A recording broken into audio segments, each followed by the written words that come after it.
ଅତି ପବିତ୍ର ଜ୍ଞାନ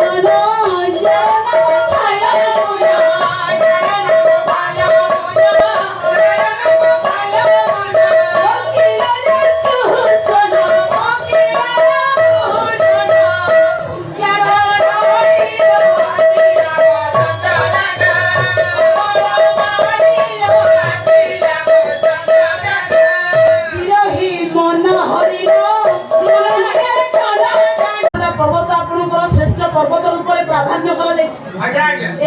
पर्वत मध्य बड़े पर्वत हूँ गोटे पर्वत